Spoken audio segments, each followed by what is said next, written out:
1973년은 1차 오일 쇼크로 전 세계 경제 성장이 멈췄던 해이다. 승승장구했던 미국, 일본, 북유럽 국가들은 1973년을 기점으로 성장률이 하락하기 시작했다. 하지만 아이러니하게도 한국의 재벌들은 1973년을 기점으로 계열사가 늘어나기 시작했는데 그 이유는 1972년 8월 3일 박정희 대통령이 발표한 사채 동결 조치 때문이다.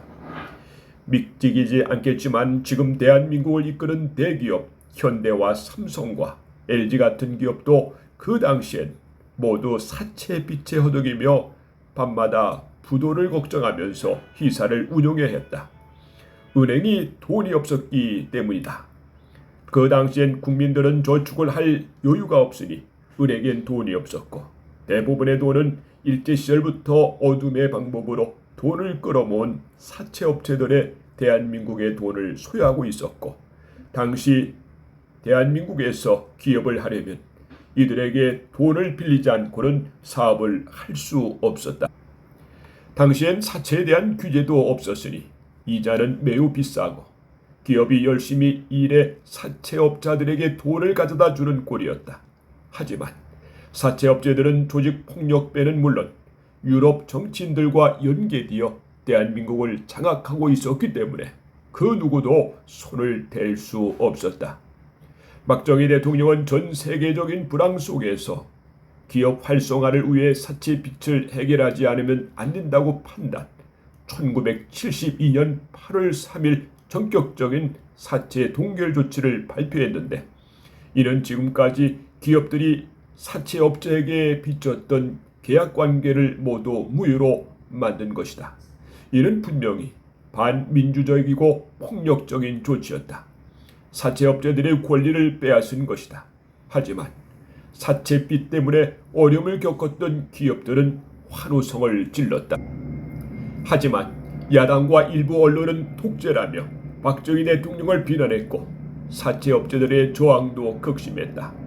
그들과 연결된 정치인, 조직폭력배도 같이 합세하여 대한민국은 표현할 수 없을 만큼의 혼돈에 빠지고 만다. 그래서 탄생한 것이 1972년 10월 유신이다. 박정희 대통령은 10월 17일 국회 해산 및 헌법을 정지시키고 국가의 비상계엄을 선포, 1972년 12월 27일 국민투표를 통해 91.5%의 지지로 제3공화국 헌법을 파기하고 유신시대가 시작된다.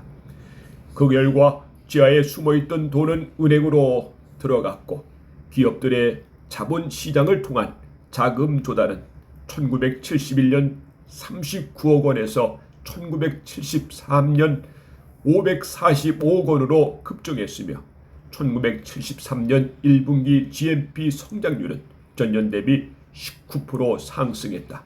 단 1년 만에 일어난 일이다. 박정희 대통령은 사채업체들에게 은행에 돈을 넣고 기업에 투자하면 돈의 출처를 묻지 않을 것이며 세금도 감면해 줄 것이라고 했고 기업들에게는 최대한 더 많은 자회사를 만들고 일자리를 창출하면 세금 혜택을 주는 방법으로 경제 활성화를 이끌었다. 그때 구성된 것이 대한민국의 성장을 이끈 30대 그룹이다. 대한민국 재벌은 이렇게 비정상적인 방법으로 탄생하게 되었고 비정상적인 성장을 이루게 된다. 대한민국의 경제의 꽃은 이렇게 피었다. 사람들은 박정희 대통령을 이야기할 때 경제는 발전시켰지만 독재는 잘못했다라고 이야기한다. 하지만 이는 모순이다. 독재가 아니었다면 사채업자들을 막을 수 비상적인 경제 조치도 취할 수 없었다. 모든 것을 바꾸기 위해 사이를 뒤집고 그로 인해 피를 흘렸고 발전했다.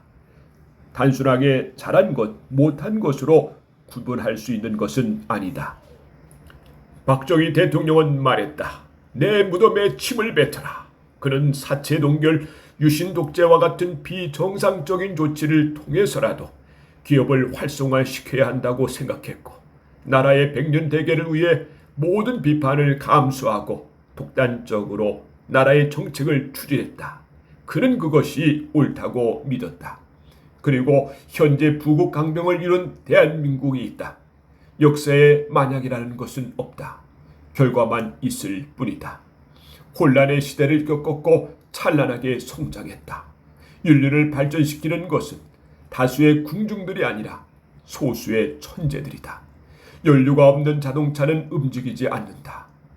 누군가 의도적으로 연료를 넣고 시동을 걸어야 움직이는 것이다.